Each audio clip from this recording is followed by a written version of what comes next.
Hey everyone, welcome to this new story. Today, we turn our eyes to the moon, the place that has fascinated humans for centuries and now holds the future of space travel. On its surface are plains, craters, and mountains shaped by billions of years of cosmic collisions. Rockets from Earth have touched its soil, but what SpaceX is planning goes far beyond simple landings. They want to build a base, a new way to live and work beyond our planet. But why the moon? What makes this gray, dusty world so important that a private company is putting so much at risk? Beneath its rocky surface, resources and challenges wait, and every step forward tests the limits of technology and human courage. In this video, we explore SpaceX's bold mission to the moon and uncover what it could mean for the future of humanity in space. The moon is a rocky body in orbit around Earth, its surface shaped over billions of years by impact and volcanic activity. Its diameter is roughly 3,474 kilometers, about one quarter that of Earth. The moon has a gravitational pull that is one-sixth of Earth's, which influences how objects move across its surface. Its mass is approximately 7.35 times 10 to the 22nd kilograms, and it follows an elliptical orbit, varying in distance from Earth between about 363,000 and 405,000 kilometers. The moon is tidally locked, which means the same hemisphere always faces the planet. This has created a permanent near side, visible from Earth, and a far side which remained unseen by humans until the 20th century. The far side is more heavily cratered and has fewer flat plains than the near side, a contrast that reflects differences in the moon's crust and internal history. The surface of the moon is divided into regions called highlands and maria. The highlands are lighter in color, composed primarily of anorthosite, a rock rich in calcium and aluminum. These areas are heavily cratered and are the oldest parts of the lunar surface, formed more than 4 billion years ago. The maria are darker and smoother, consisting mostly of basalt. They were formed by volcanic activity that filled large impact basins with lava between 3 and 4 billion years ago. These plains are mainly found on the near side. The relative scarcity on the far side indicates that the crust there is thicker, making it more resistant to the upwelling of magma. The moon's surface is covered by a layer of fine dust and broken rock called regolith. Regolith depth varies from a few meters on the maria to tens of meters in the highlands. It consists of fragments created by repeated meteorite impacts, which pulverize the rock over long periods. The regolith also contains tiny glass beads formed by the intense heat of these impacts. Micrometeorite impacts continue to shape the surface, slowly churning the regolith and exposing fresh rock. The constant bombardment, combined with solar wind and cosmic radiation, alters the chemical composition of the surface, creating a layer rich in hydrogen and other elements implanted by particles from the sun. Craters cover much of the moon. These circular depressions range from small pits to vast basins hundreds of kilometers across. They are formed by collisions with asteroids and comets. The size, shape, and distribution of craters provide a record of the solar system's history. Some craters have central peaks, formed by the rebound of rock immediately after impact. Others are flooded by lava, creating flat floors surrounded by raised rims. The largest basins, such as the South Pole Aitken Basin, are nearly 2,500 kilometers in diameter and offer insight into the moon's internal structure, as the depth of their floors allows study of crustal and mantle materials. The moon has no atmosphere to speak of. There is no air pressure, and temperatures vary, widely depending on the location and the time of day. Equatorial regions can reach up to 127 degrees Celsius during lunar day, while shadows at the poles can fall below minus 173 degrees Celsius. The lack of an atmosphere allows meteoroids to strike the surface directly, forming craters without resistance. Without wind or water, surface features remain largely unchanged, except for the slow accumulation of impact events. Thermal expansion and contraction also affect rocks and regolith, producing small-scale fracturing over time. Beneath the surface, the moon is layered.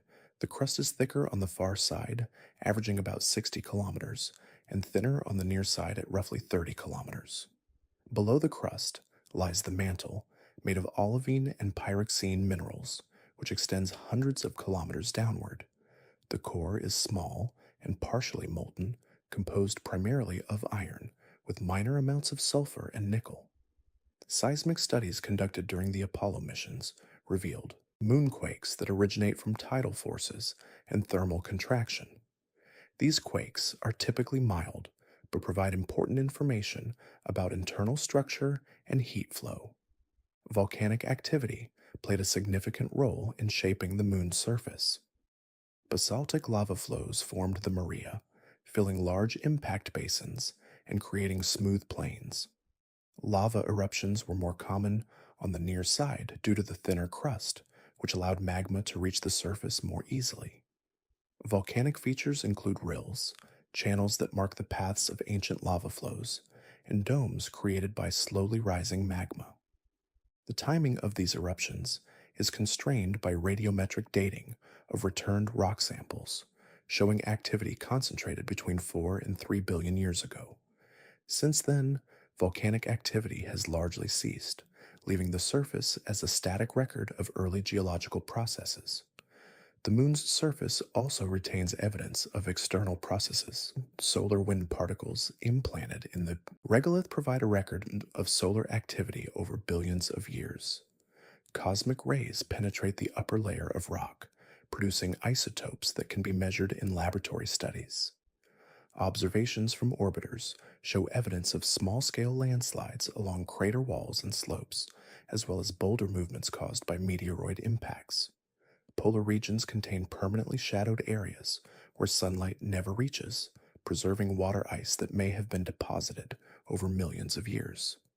These regions are scientifically valuable for understanding volatile retention in airless bodies. The moon's orbital dynamics affect its interaction with Earth. Its gravitational pull causes tides in Earth's oceans and creates small tidal flexing within its own crust. The ellipticity of the orbit results in variation in apparent size when viewed from Earth. Libration, a slight oscillation of orientation, allows up to 59% of the surface to be seen over time. These motions also influence the timing of sunlight on the surface, creating long periods of day and night at any given location. Equatorial regions experience roughly 14 Earth days of sunlight, followed by 14 days of darkness, affecting surface temperature and potential operations on the ground. Surface composition varies by region, providing insight into the moon's history. Elements such as oxygen, silicon, magnesium, iron, calcium, and aluminum dominate the crust. Trace amounts of titanium, thorium, and potassium occur, especially in some Maria. Iron-rich basalts give the Maria their dark color, while aluminum-rich and orthosite forms the brighter highlands. Geochemical mapping from orbiting spacecraft has provided global distribution data, revealing correlations between crustal thickness and elemental concentration. Understanding these distributions informs theories about early differentiation of the lunar interior. Micrometeorite and meteoroid impacts remain a continuing influence. Small particles constantly strike the surface, eroding features and mixing materials. Larger impacts expose subsurface rocks, providing natural windows into the internal composition. The frequency of impacts decreases with crater size, but large events have profoundly reshaped local and regional landscapes. Ejecta from impacts can travel hundreds of kilometers, creating secondary craters and depositing mixed regolith over broad areas. Studying these processes helps to calibrate lunar surface ages and to understand cratering mechanics in the solar system. Overall, the moon presents a layered and dynamic record of planetary processes. Its surface preserves a long history of impacts, volcanic activity, and exposure to space. Observations of surface morphology, regolith depth, and compositional variation allow reconstruction of geological history. Thermal cycling, seismic activity, and micrometeorite bombardment continue to modify the surface at measurable rates.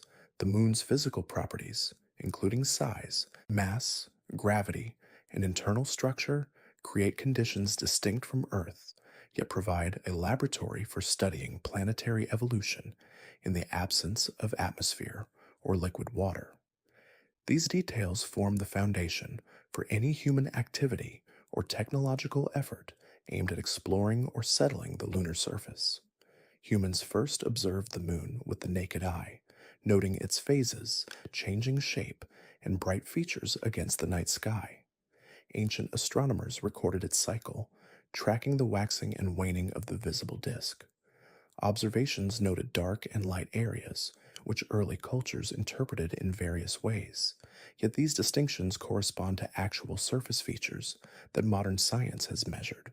With the invention of the telescope in the early 17th century, astronomers began to map the moon with greater detail. Galileo Galilei was among the first to observe lunar mountains and craters through a telescope, revealing irregular terrain and suggesting that the moon was not a smooth, perfect sphere. His sketches displayed the interplay of light and shadow along crater rims and mountain slopes, providing evidence of relief that had never been recorded before. Other astronomers, including Johannes Hevelius and Giovanni Riccioli, developed increasingly detailed maps, assigning names to features and noting variations in brightness across the surface. These telescopic maps laid the foundation for later scientific study.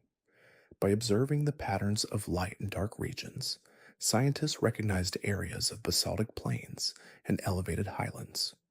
Darker areas, called Maria, appeared smoother and less cratered, while lighter highlands were heavily impacted and uneven.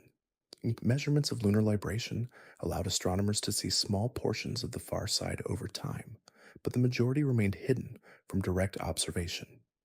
Understanding the surface in these early periods relied entirely on careful optical study and interpretation of shadows, angles, and the contrast between terrain features. Despite limitations, these observations established the moon as a geologically diverse body with complex structure and history. The first human-made probes to reach the moon came during the mid-20th century. The Soviet Lunar program achieved multiple milestones. Luna 2, in 1959, became the first human-made object to impact the lunar surface.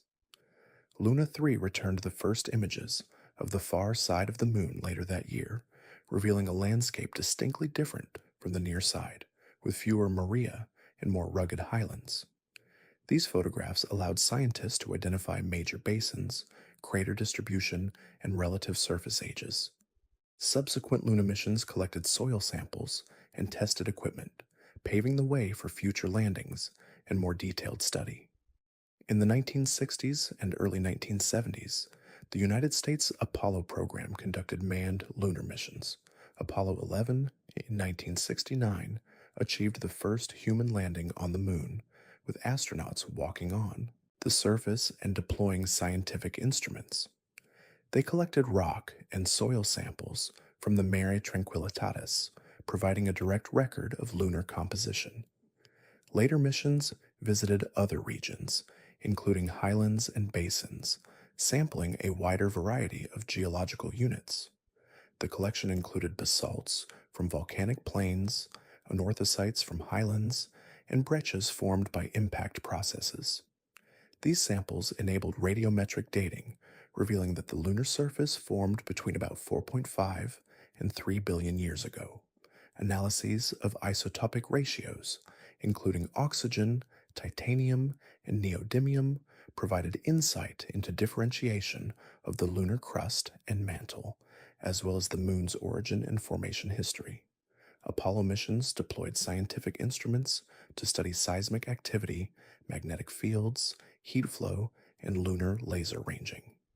Seismometers detected moonquakes, revealing that the moon experiences tidal stress and thermal contraction. Heat flow measurements indicated Ongoing cooling of the interior. Lunar laser reflectors allowed precise measurement of Earth Moon distance and tracking of the Moon's orbital changes. Magnetometers showed a weak magnetic field, localized rather than global, providing evidence about the Moon's early dynamo activity and crustal magnetization. Together, these instruments expanded understanding of the Moon's internal structure and geological evolution beyond what surface observations alone could provide. Following the Apollo missions, robotic orbiters continued exploration. NASA's Lunar Reconnaissance Orbiter, launched in 2009, mapped the entire lunar surface with high resolution. It measured elevation, surface composition, and temperature variations. Imaging revealed boulder fields, small impact craters, and fine details of rills and volcanic features. Spectrometers identified elemental distributions, showing concentrations of iron, titanium, and other metals across Maria and Highlands. Instruments also detected water ice deposits in permanently shadowed polar craters. The combination of orbital and surface data provided a comprehensive view of surface processes, composition, and potential resources. The Soviet Union's robotic landers and rovers, including Lunokhod 1 and 2, explored surface terrain remotely. They traversed the regolith, measuring soil mechanics, rock distribution, and radiation exposure. Their observations helped to calibrate orbital imaging, confirming the nature of lunar soils and revealing variations in regolith depth and particle size. Other nations, including Japan, China, and India, have launched orbiters and landers to study the Moon, providing complementary data sets that enhance understanding of global and regional features. Remote sensing instruments detect topography, mineralogy, and neutron flux, which help identify areas with hydrogen or water ice potential. Returned lunar samples provide the most detailed information. Basaltic rocks indicate volcanic processes, showing cooling rates, crystal size, and elemental composition. Anorthosites from Highlands reflect early crust formation through flotation of lighter minerals in a magma ocean. Impact breccias and melt sheets preserve the effects of large collisions, recording pressure, heat, and material mixing.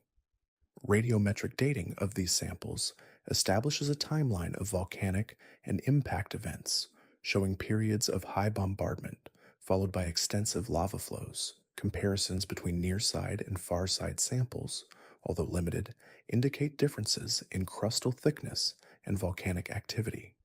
Soil analysis shows regolith is composed of fragmented rock, glass beads formed by micrometeorite impacts, and fine dust. Elemental studies reveal enrichment in oxygen, silicon, magnesium, iron, aluminum, and trace elements. Noble gas isotopes from solar wind implantation provide information about solar activity over billions of years. Hydrogen isotopes indicate sources of water and volatile elements. These studies enable models of lunar evolution, from crust formation to impact history and potential resources for human activity. Photographic records, both from orbiters and surface missions, document surface morphology in detail. Crater sizes, shapes, and distribution can be measured and compared to models of impact processes. Rills, domes, and lava plains are analyzed for volcanic history. Polar shadows and permanently shaded craters are identified as regions where volatiles may accumulate. High-resolution imaging supports planning of future missions, including lander sites and resource exploration. Orbital mapping also provides elevation data through laser altimetry. Measurements of crater depth, mare basins, and mountain heights allow calculation of crustal thickness variations. The Moon's topography affects gravity anomalies, which in turn influence orbital dynamics and potential landing strategies. Combining spectral data with topographic models allows scientists to relate surface color and albedo to composition, age, and geological processes. Long-term tracking of the Moon's surface includes monitoring impact events in real time. New craters are observed forming, providing a direct record of current meteoroid flux. Changes in boulder positions, landslides, and slope stability are studied, informing both science and future operational planning. Monitoring temperature cycles, radiation exposure, and dust movement provides insight into environmental conditions for instruments and human infrastructure.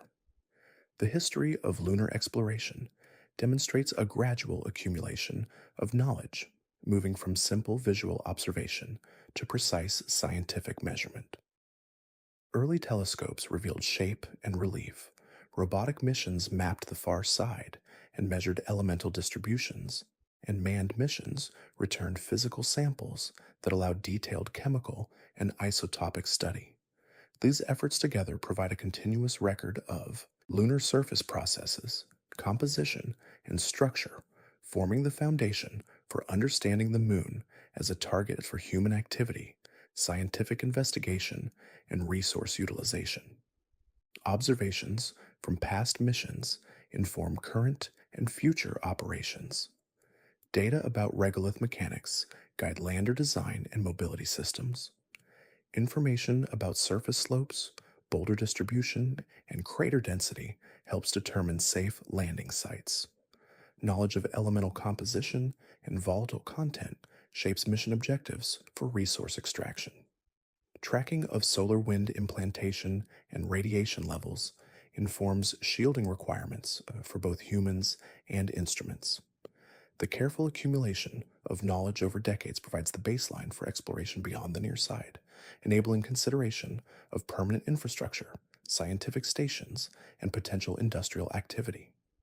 Continued study of the moon integrates multiple data streams: sample analysis, remote sensing, orbital imaging, and geophysical measurements combine to produce a detailed understanding of the lunar surface and interior.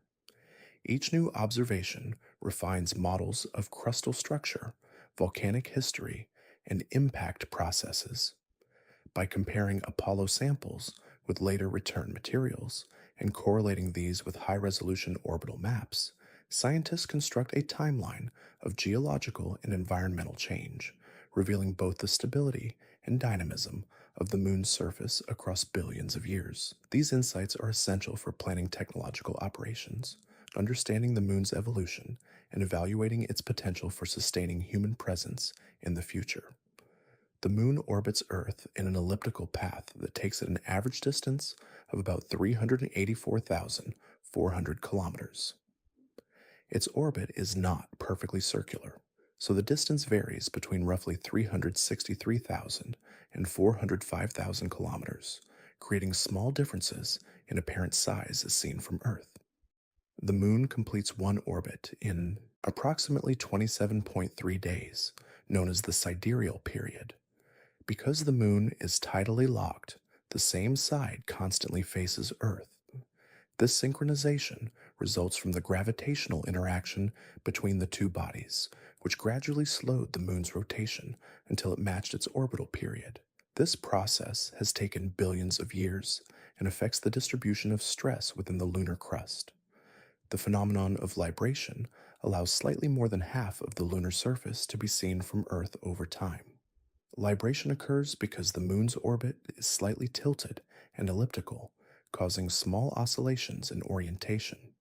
As a result, observers on Earth can view the edges of the near side alternately, revealing limited portions of the far side over the course of a month. These motions also affect sunlight incidence on the surface, producing variations in illumination that impact surface temperature, shadow length, and visibility of topographic features.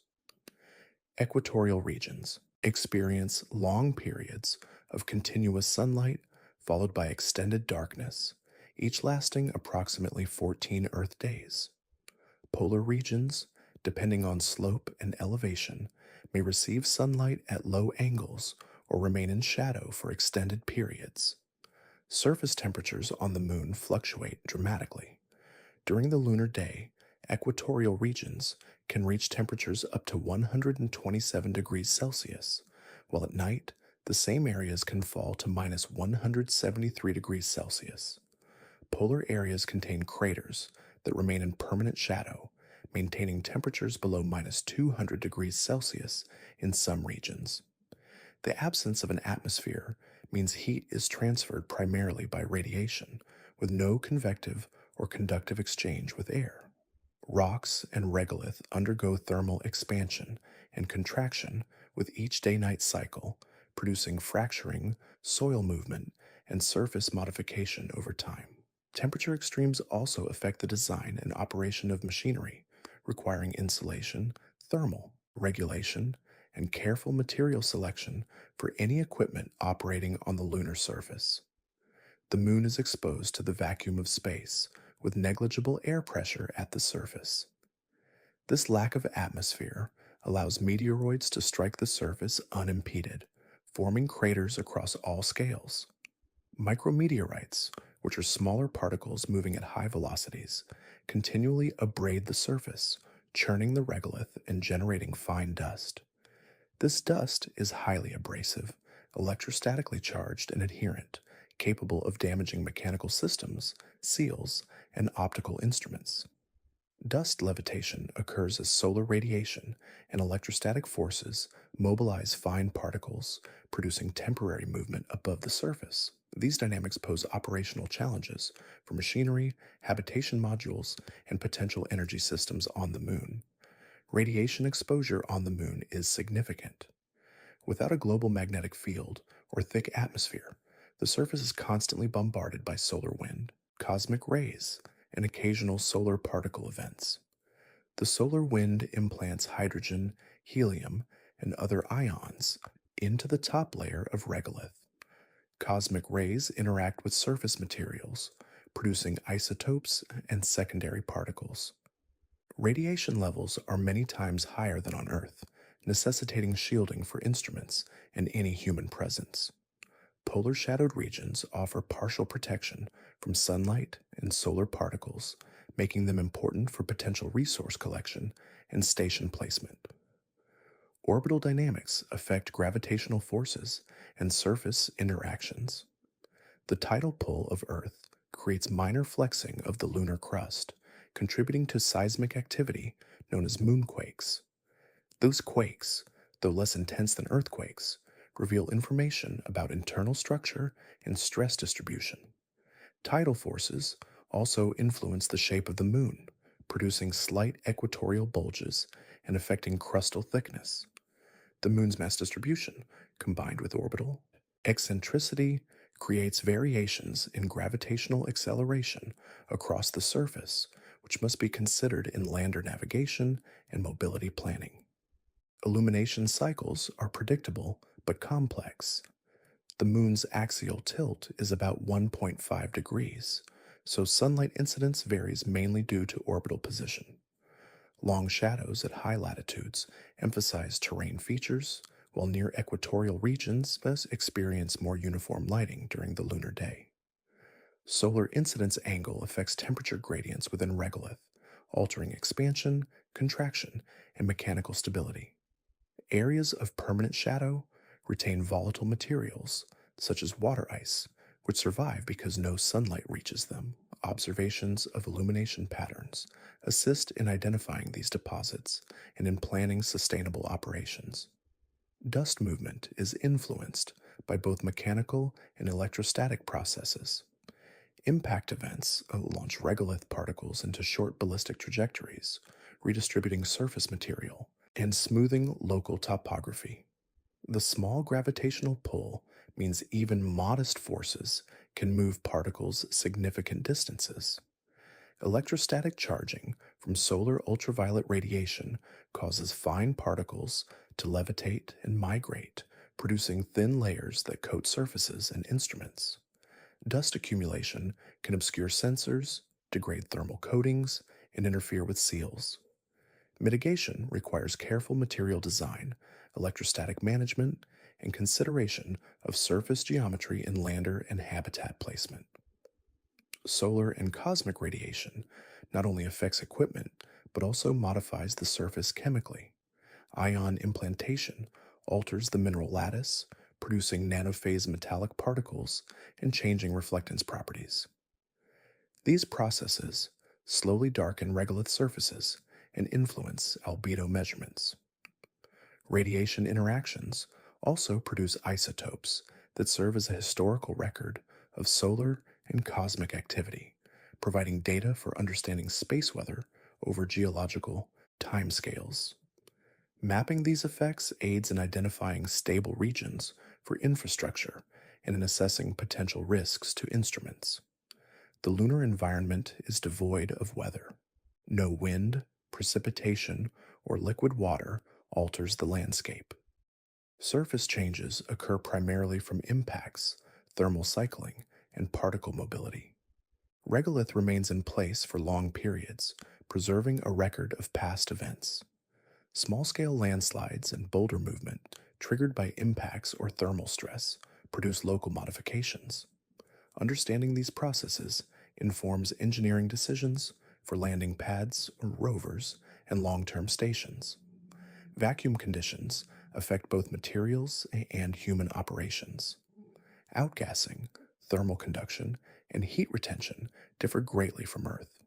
Machinery designed for Earth's atmosphere requires modifications to function in near zero pressure. Lubricants, the seals, and moving parts must be specially selected to avoid breakdown. Thermal control is critical as heat radiates freely into space without convective buffering.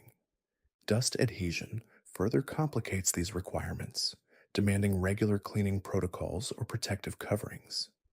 The Moon's surface also exhibits small magnetic anomalies. While lacking a global field, localized crustal magnetism exists in certain regions, particularly around large basins. These fields can interact with solar particles, altering surface charging and dust behavior. Knowledge of these anomalies is necessary for navigation, instrumentation placement, and understanding historical dynamo activity in the Moon's core. Magnetic mapping complements gravitational and topographic data to provide a full picture of environmental conditions. Tidal interactions between Earth and the Moon continue to influence rotation and orbital parameters. These forces cause a slow recession of the Moon from Earth, currently at about 3.8 centimeters per year. They also produce minor energy dissipation within the lunar interior, contributing to the distribution of heat and internal stresses. The combination of orbital eccentricity, tidal locking, and libration creates a dynamic but predictable framework for surface illumination, gravity variations, and seismic activity. Thermal and environmental modeling of the Moon incorporates temperature extremes, radiation flux, vacuum effects, and dust dynamics. These models guide the design of landers, rovers, instruments, and potential habitats. Understanding how these factors interact allows scientists and engineers to predict performance and plan operations efficiently. Continuous observation from orbit and surface instruments refines these models, providing updated data on thermal conductivity, regolith properties, and environmental hazards. Surface conditions vary regionally. Equatorial plains experience strong sunlight during the day and extreme cold at night, while high latitude areas may have near permanent illumination or shadow. Crater walls, slopes, and boulder fields create microenvironments with differing thermal and radiation exposure. Polar regions, especially those in shadow, present opportunities for water ice collection, while equatorial sites offer long periods of solar power availability. Analysis of these variations is critical for both scientific study and mission planning. The combination of orbital mechanics, illumination cycles, temperature extremes, vacuum, radiation, and dust mobility defines the operational environment on the Moon. These factors influence landing procedures, surface navigation, instrument longevity, and the potential establishment of long-term stations. Detailed measurements of these conditions continue to expand the understanding of the Moon as a complex, physically active body, one that is predictable yet presents unique challenges for human and robotic activity. Observing and documenting these environmental characteristics ensures that all technological and scientific activity is informed by accurate knowledge of the lunar system. Dust, thermal expansion, and solar radiation remain ongoing considerations for surface stability. Even minor meteor impacts can disturb large areas of regolith, producing transient clouds of fine particles that settle slowly due to low gravity. The moon's low pressure allows these clouds to travel farther than on Earth, coating equipment and altering optical properties. Understanding dust dynamics and mitigation strategies is essential for maintaining functionality of any long term infrastructure, as well as for preserving the integrity of scientific instruments deployed on the surface. The combination of predictable orbital motion and variable local conditions requires careful assessment for all operational and experimental planning. The moon contains a variety of natural resources, concentrated in specific regions and distributed across its surface.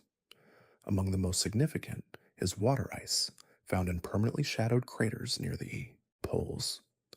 These areas never receive direct sunlight, and temperatures remain extremely low, allowing ice to remain stable over millions of years. Radar observations from orbiting spacecraft detect differences in surface reflectivity that indicate the presence of ice. Neutron spectroscopy measures hydrogen concentration, which serves as a proxy for water content. These data are used to map the locations and depth of potential deposits, revealing concentrations in craters such as Shackleton near the South Pole and other shadowed depressions at the North Pole. Water in these regions may exist as pure ice mixed with regolith, as frost layers, or as molecules trapped within soil particles. Hydrogen is found in the upper layer of regolith, implanted by solar wind over billions of years. It is dispersed in small quantities across the surface, but is particularly concentrated in polar regions where low temperatures prevent it from escaping. Helium-3 is another element of interest. It is a rare isotope of helium that arrived on the moon via solar wind. Helium-3 is embedded in the regolith and concentrated in regions of fine soil, especially in the Maria. This isotope has potential applications as a fuel for nuclear fusion, offering a source of energy that could support long-term space operations if extraction and utilization become feasible. The lunar regolith contains a wide variety of minerals. Basaltic plains are rich in iron, magnesium, and titanium, while highlands contain anorthosite composed mainly of aluminum and calcium silicates. Trace elements, including thorium, potassium, and rare earth elements, are present in varying concentrations. The composition of regolith differs between the near and far sides, reflecting variations in crustal thickness and volcanic history. Studying these differences is critical for understanding the moon's formation and for planning potential mining operations. Regolith can be processed to extract metals, oxygen, and other useful components, supporting both construction and life support systems in space. Detection and mapping of these resources use multiple methods. Orbital instruments measure surface reflectivity, spectral absorption, and particle composition. Neutron and gamma-ray spectroscopy provides elemental analysis, while laser altimetry and high-resolution imaging reveal topography and shading that influence volatile stability. Ground-penetrating radar from landers and rovers can assess ice depth and subsurface layering. Combining these techniques produces detailed maps that indicate where resources are concentrated and where extraction might be most practical. Extraction of water from ice involves heating the regolith to release trapped molecules. Sublimation under controlled conditions allows collection of water vapor, which can then be condensed and stored. Oxygen can be separated from regolith minerals through chemical reduction, providing breathable air and a component for rocket propellant. Metals, including iron, aluminum, and titanium, can be extracted using electrochemical processes, offering material for construction and manufacturing. Helium-3 extraction requires heating regolith to release the isotope from soil grains, a process that would require large volumes of soil to yield substantial quantities.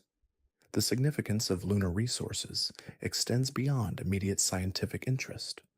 Water is essential for sustaining life, supporting potential human outposts with drinking water, hygiene, and agricultural systems. Water can also be broken into hydrogen and oxygen, forming rocket fuel that allows spacecraft to refuel in lunar orbit or at surface bases. Using local resources reduces the need to transport large quantities from Earth, lowering mission costs and enabling sustained operations.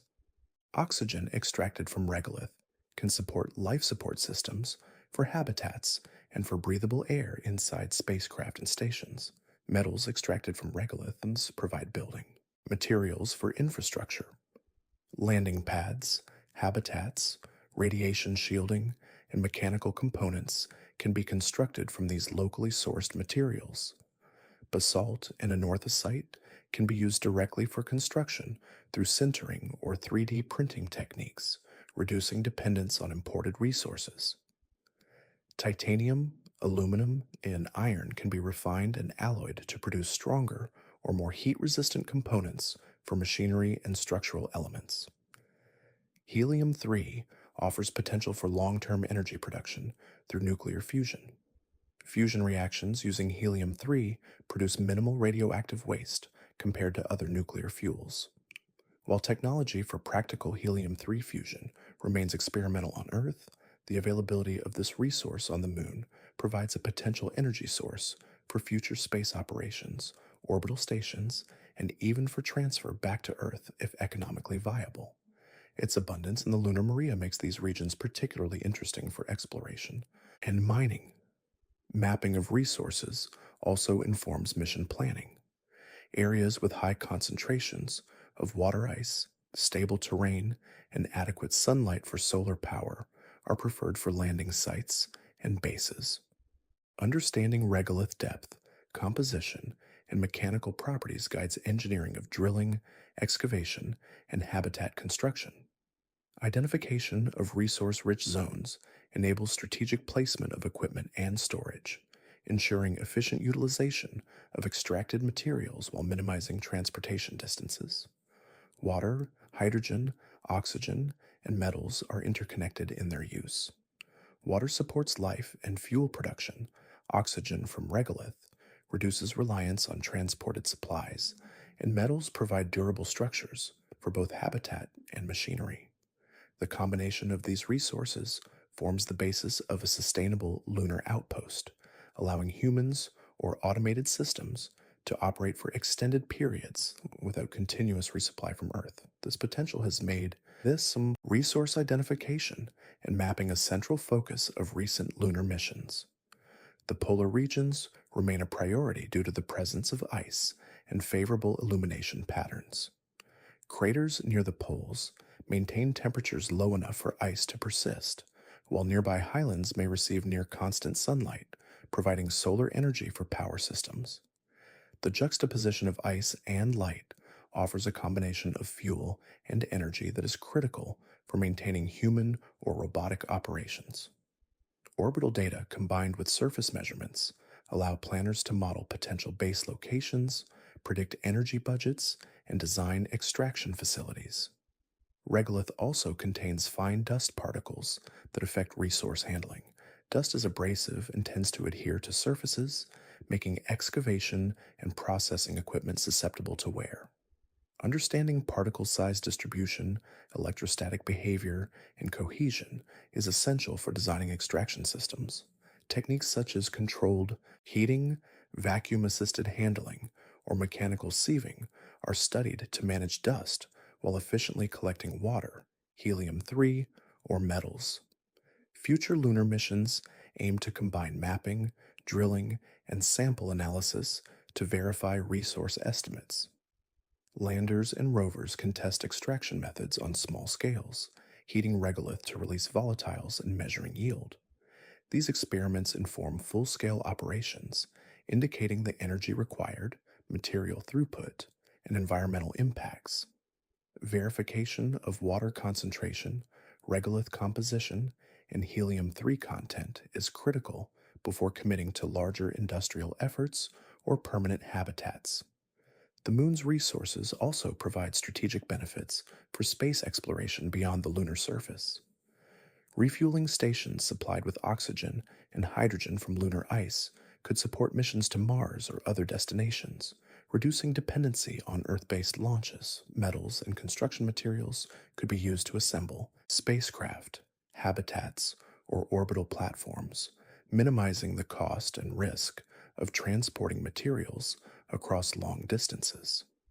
By utilizing in situ resources, long term operations in space become more feasible and economically sustainable. Understanding the distribution of resources requires ongoing observation. Orbiters equipped with spectrometers and imaging systems provide repeated surveys to monitor changes in surface reflectivity, shadowed regions, and potential ice deposits. Seasonal variations in sunlight angles and micrometeorite impacts may affect the stability and accessibility of volatile deposits. Continuous data collection ensures that estimates remain accurate and supports adaptive planning for future missions and human presence. Chemical analysis of regolith samples indicates the proportion of water, metals, and other elements available for extraction. Laboratory experiments simulate heating regolith to release volatiles and measure reaction efficiency. These studies also inform engineering designs for extraction facilities, energy requirements, and waste handling. By combining orbital surveys with surface sampling, scientists and engineers can construct models predicting resource availability, extraction feasibility, and operational limits for sustained lunar activity. Helium-3 and other isotopes present in the soil reflect exposure to solar wind over billions of years. By analyzing depth profiles, scientists estimate the accumulation rate and concentration across different terrains. These measurements help identify the most productive areas for potential mining. Mapping the distribution of helium-3, along with water ice and metals, creates a comprehensive inventory that informs both scientific research and long-term planning for lunar infrastructure. Resource utilization is linked to energy management. Solar power provides electricity for extraction equipment, heating systems, and processing plants. Combining sunlight with available volatiles enables closed-loop systems, supporting life support and fuel production. Efficient use of water, oxygen, and metals reduces reliance on Earth, creating a foundation for sustainable human and robotic activity on the Moon. Understanding how each resource interacts with environmental factors such as temperature, radiation, and dust ensures operations can be carried out reliably and safely. The Moon's natural resources, including water ice, hydrogen, helium-3, and regolith minerals, form the foundation for exploration, settlement, and scientific study. Detection, mapping, and extraction techniques provide the knowledge necessary to plan missions and infrastructure. The integration of these resources supports life, energy, and construction needs, making the Moon a critical stepping stone for broader human activity in space. By carefully assessing the distribution and properties of these materials, scientists and engineers prepare for sustainable operations that could extend humanity's reach beyond Earth. Building infrastructure on the Moon presents multiple technical challenges due to its unique environment. Surface mobility is constrained by low gravity, uneven terrain, and the presence of regolith. Vehicles designed to traverse the lunar surface must handle slopes, cratered areas, and loose soil while maintaining stability. Wheels and tracks experience slippage and sinking, especially in fine regolith. Engineers must account for the Moon's gravity, which is 1/6 that of Earth, as it affects traction, acceleration, braking, and the stability of structures. Rovers and transport systems need adjustable suspension, low center of mass designs, and redundancy in drive systems to ensure mobility over unpredictable terrain. Landing precision is critical for all surface operations. The Moon's lack of atmosphere means there is no aerodynamic braking. All descent must be achieved using rocket engines and controlled thrust. Altitude, speed, and attitude must be carefully monitored to prevent tipping, skidding, or collision with boulders and slopes. Landing pads may require preparation, such as flattening or compacting regolith to reduce dust plumes and improve stability. Navigation systems combine radar, LiDAR, and optical imaging to maintain accuracy, accounting for local gravitational anomalies that can alter descent trajectories. Habitat construction faces structural constraints. The regolith can support weight if properly compacted, but slopes, craters, and unconsolidated soil limit placement options. Structures must resist potential seismic activity caused by tidal flexing or meteorite impacts. Materials must handle thermal expansion and contraction over extreme temperature cycles, ranging from above 120 degrees Celsius during the day to below minus 170 degrees Celsius at night. Habitat walls, floors, and support systems must be engineered to remain stable and airtight while providing protection from environmental hazards. Radiation shielding is a major consideration. The moon lacks a global magnetic field, exposing the surface to solar and cosmic radiation. Habitats must incorporate shielding to reduce radiation exposure for humans and sensitive instruments. Options include using regolith as a natural barrier by covering structures with meters of soil, employing specialized materials such as polyethylene or metals, or situating habitats in partially buried or crater-based locations. Shielding design must balance weight, structural integrity, and effectiveness, ensuring safety without compromising mobility or accessibility. Thermal regulation is essential.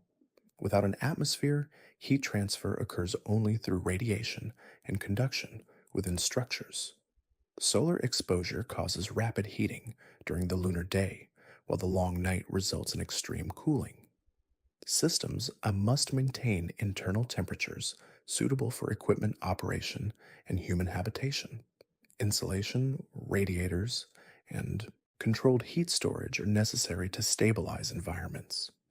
The thermal properties of construction materials, including regolith, metals, and composites, influence the design of walls, floors, and external coverings. Material constraints further complicate infrastructure. Many conventional building materials used on Earth are unsuitable in vacuum, low gravity, or under radiation exposure. Metals may expand and contract unevenly, lubricants may evaporate, and plastics can degrade under UV radiation. Selecting and testing materials requires consideration of durability, thermal conductivity, radiation tolerance, and resistance to dust abrasion. Structures must remain operational over long periods with minimal maintenance, as resupply from Earth is costly and limited. Mechanical wear caused by lunar dust presents an ongoing challenge. Fine regolith particles are abrasive and cling to surfaces, infiltrating seals, joints, and moving parts. Dust interferes with electronics, optical systems, thermal coatings, and mechanical components. Vehicles, excavation equipment, and habitat systems require design solutions such as dust-resistant seals, electrostatic mitigation, or self-cleaning surfaces.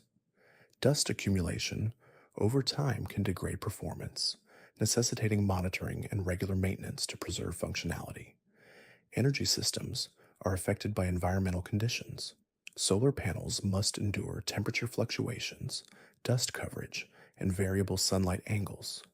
Extended lunar nights require energy storage solutions, including batteries, fuel cells, or thermal energy storage. Thermal control systems must handle both heat gain and loss, integrating with power generation and distribution networks. Placement of solar arrays must consider shadows, terrain, and operational needs to maintain consistent energy supply. Long-term sustainability of equipment relies on durability and redundancy.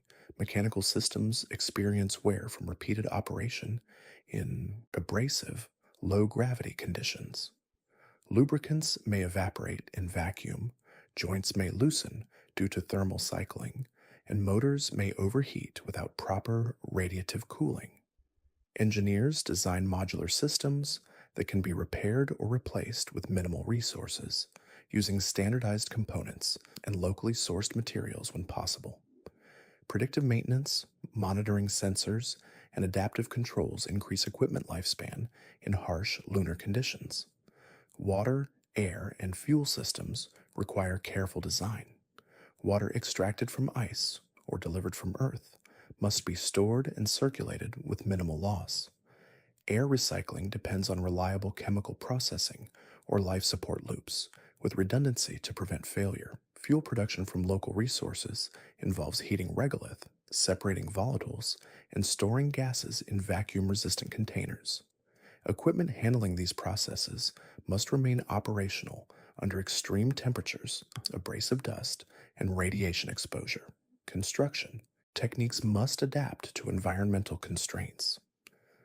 Excavation, drilling, and material handling must consider low gravity, regolith compaction, and dust behavior. Techniques such as sintering, 3D printing, or inflatable structures allow flexible construction using local materials. Protective coverings, layered shielding, and modular assembly ensure structures remain functional while reducing dependence on Earth supplied materials. Coordination of construction sequencing, energy use, and environmental protection is critical for sustainable infrastructure development. Transportation infrastructure on the lunar surface also faces challenges. Roads, landing pads, and storage areas must be prepared to reduce dust plumes, prevent sinking of vehicles, and provide stable surfaces. Material selection and surface compaction influence the durability of these areas. Vehicles must handle abrupt changes in slope, crater rims, and boulder fields while minimizing erosion and dust mobilization. Efficiency of transport depends on route planning, mobility systems, and adherence to environmental constraints.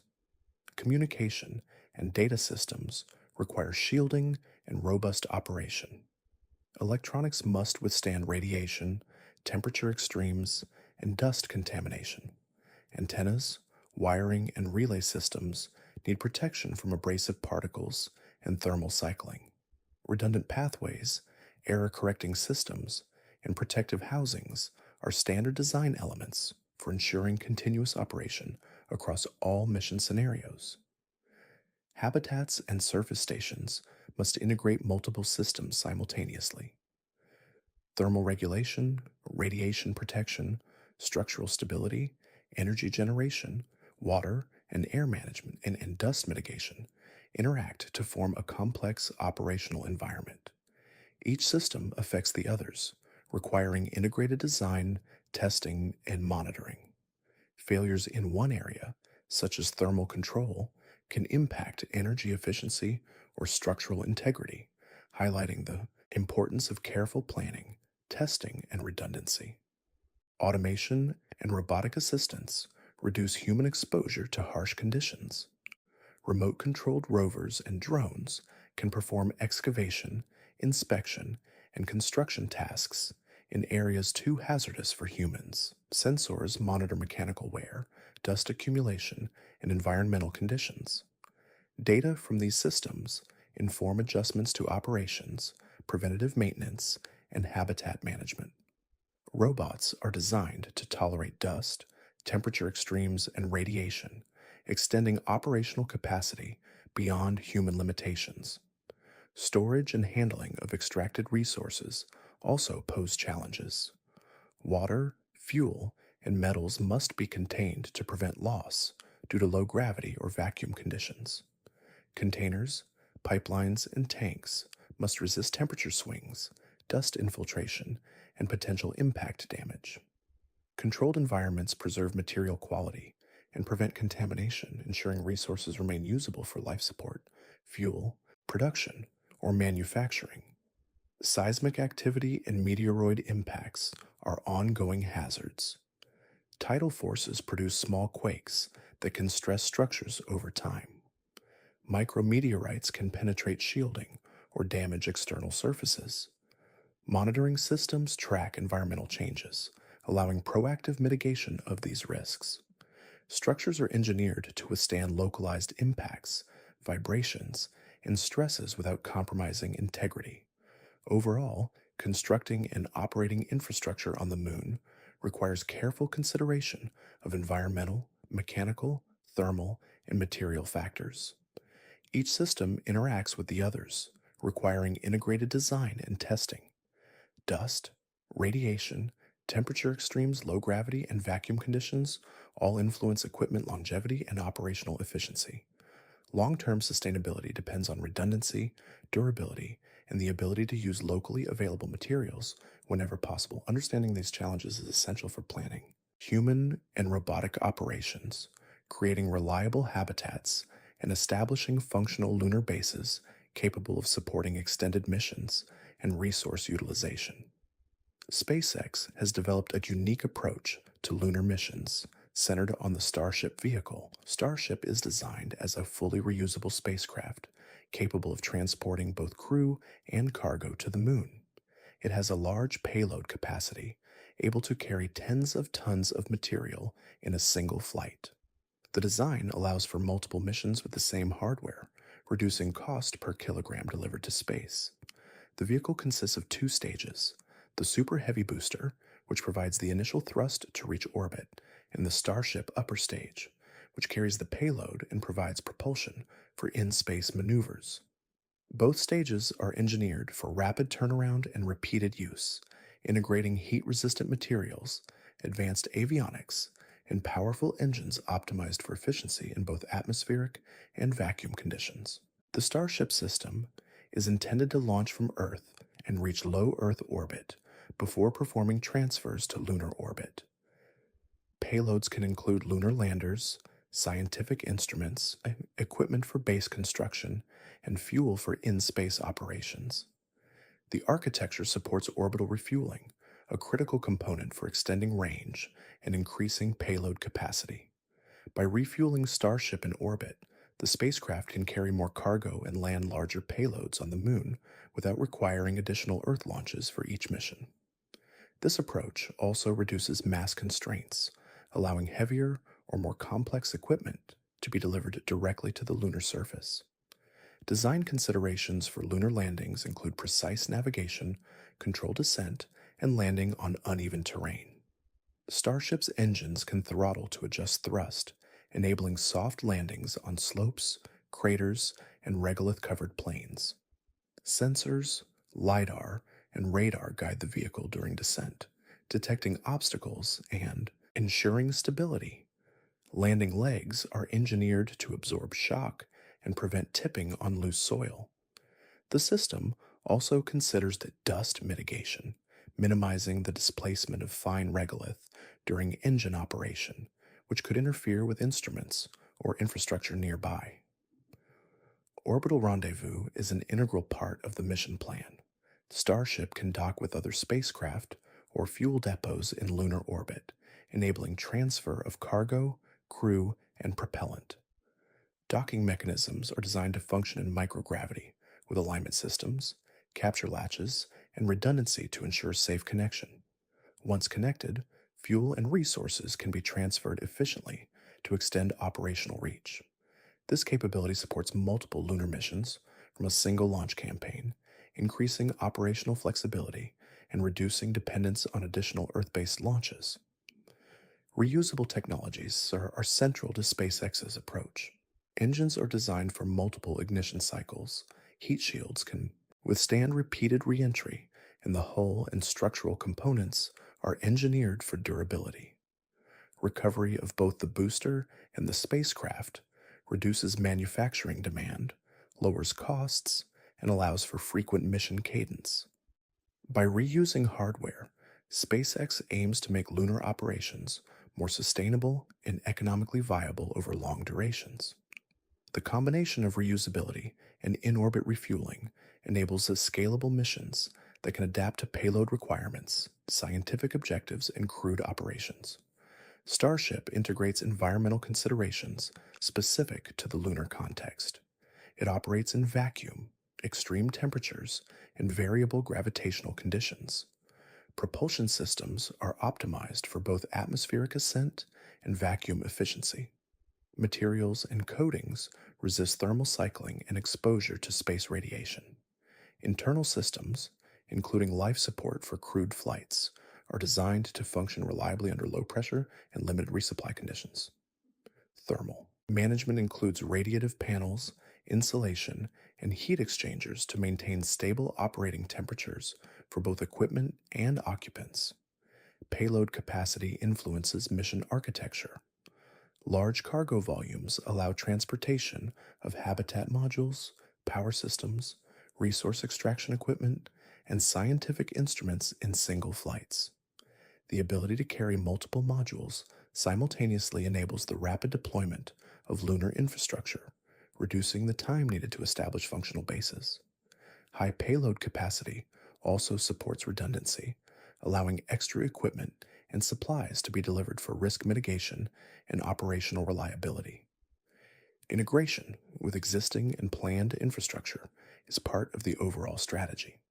Starship missions can support lunar orbiters, landers, and potential refueling stations. By coordinating with orbital platforms, resources can be staged and distributed efficiently. Fuel depots, storage tanks, and other equipment deployed in orbit allow multiple Starship flights to operate in succession, building a continuous logistical network that supports surface operations, scientific study, and resource utilization. Engine performance is designed for flexibility. The Raptor engines use liquid methane and oxygen, a combination chosen for high efficiency, storability, and potential in situ production on the Moon or Mars. Engines can throttle, gimbal, and restart multiple times during a mission, allowing precise maneuvers, safe landings, and orbital insertion. Redundant engines provide safety margins, ensuring continued operation even if one engine fails. These characteristics are critical for lunar landings, where terrain variability and mission complexity demand adaptable propulsion. Refueling in orbit extends the reach of Starship. Tanker versions of the spacecraft deliver propellant to Starship in low Earth orbit before it departs for lunar orbit. This capability allows the main spacecraft to carry heavier payloads without exceeding launch limits.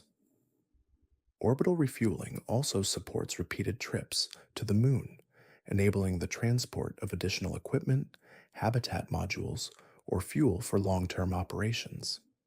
This infrastructure allows scalable operations, laying the groundwork for sustained lunar presence and potential industrial activity. Autonomy and control systems support precision operations.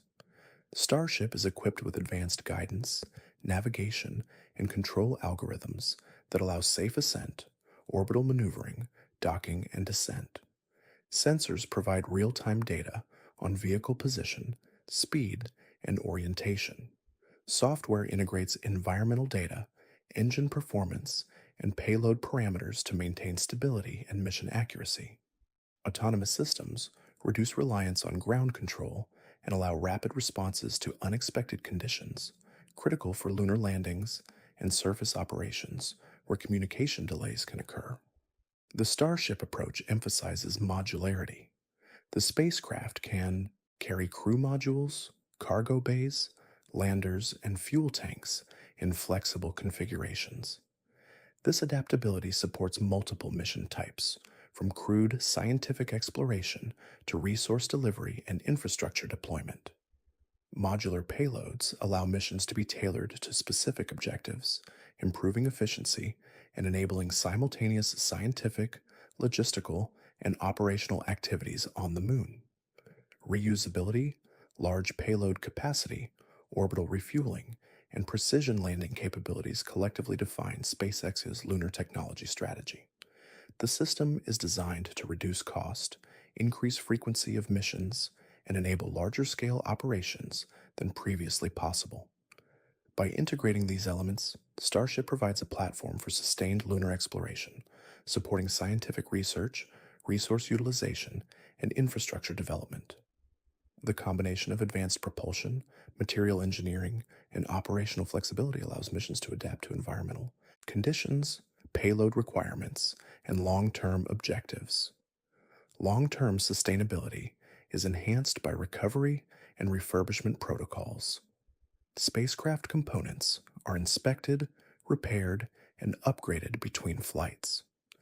Reusable heat shields, engines, and structural elements reduce waste and manufacturing demand.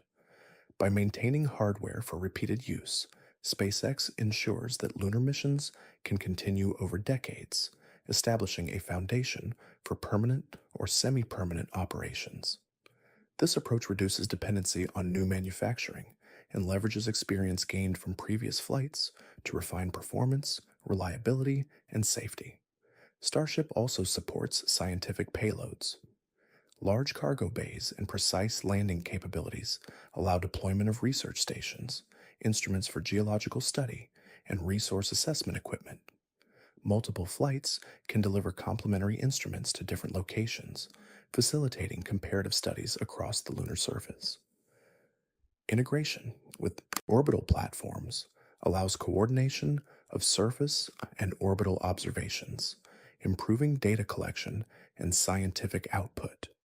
The development of Starship is iterative, with successive prototypes and tested for performance, safety, and operational capability. Test flights evaluate engine function, structural resilience, guidance systems, and landing precision. Data from each test informs modifications and improvements, gradually converging on fully operational vehicles suitable for crewed and cargo missions.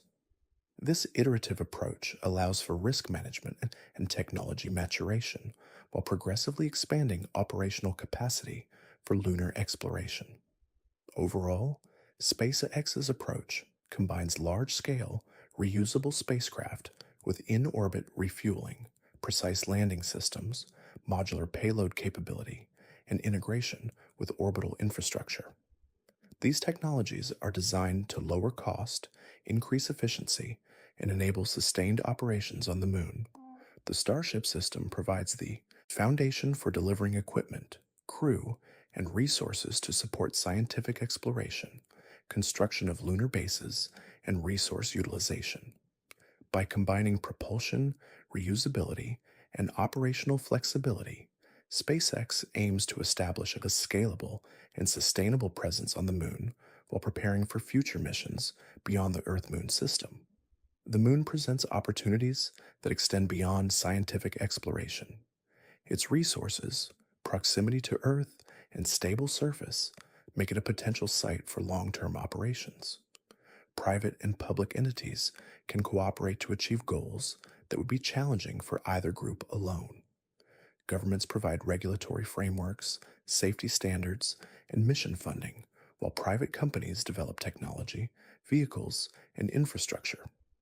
Collaboration allows risk sharing, cost reduction, and accelerated development, combining the strengths of both sectors. International partnerships add complexity, but also extend capabilities, providing additional spacecraft, launch options, and scientific instruments. The presence of private companies introduces a commercial dimension to lunar operations. Companies can deliver payloads, deploy satellites, and provide logistical support for human missions. Revenue streams may include transporting scientific instruments, construction materials, or industrial equipment. Lunar bases could serve as hubs for refueling stations, resource extraction, or storage of materials needed for missions beyond Earth orbit. A mixed economy with governmental and commercial participation supports continuous activity, reducing dependence on individual national programs and enabling higher mission frequency. Scientific goals drive much of the early economic activity, mapping water ice, studying regolith composition, and analyzing isotopes provide data essential for understanding the Moon's history and formation. Instruments deployed on the surface and in orbit collect information about magnetic anomalies, seismic activity, radiation levels, and solar-wind interaction. These measurements inform both research and operational planning, guiding site selection for future bases, resource extraction, and infrastructure placement. By combining scientific research with practical operations, lunar missions can maximize value from each flight and investment. Industrial applications may include resource processing and manufacturing. Water ice can be converted into oxygen and hydrogen for fuel, supporting spacecraft operations in lunar orbit or beyond. Metals extracted from regolith, such as aluminum, titanium, and iron, provide materials for construction, machinery, and radiation shielding. Helium 3, implanted by solar wind over billions of years, offers potential energy for nuclear fusion if extraction becomes feasible. Processing facilities can be automated or semi automated, reducing the need for continuous human presence while demonstrating the technical feasibility of resource utilization in low gravity and vacuum conditions. Commercial activity on the moon may also include satellite deployment and maintenance. Lunar orbit provides a stable platform for communications, navigation, and observation satellites. Bases can support assembly, repair, or refueling of orbital assets, extending operational lifetimes and reducing the need for Earth based launches. By integrating surface infrastructure with orbital operations, a more resilient and flexible space network is created, enabling sustained scientific, industrial, and commercial activity. Long term perspectives emphasize sustainability and scalability. Initial operations focus on reconnaissance, small scale extraction, and habitat testing. Once foundational infrastructure is established, larger scale operations become feasible, including continuous resource utilization, habitat expansion, and industrial processing. Reusable launch vehicles, orbital refueling, and modular infrastructure support incremental growth. Lessons learned from initial missions inform design improvements, operational procedures, and safety protocols, allowing the lunar economy to evolve methodically. Resource utilization has implications beyond the moon itself. Oxygen and hydrogen produced from ice can fuel spacecraft traveling to Mars or other destinations, reducing dependence on Earth launches. Metals and construction materials can support orbital or surface infrastructure, enabling assembly of larger structures or spacecraft directly in space.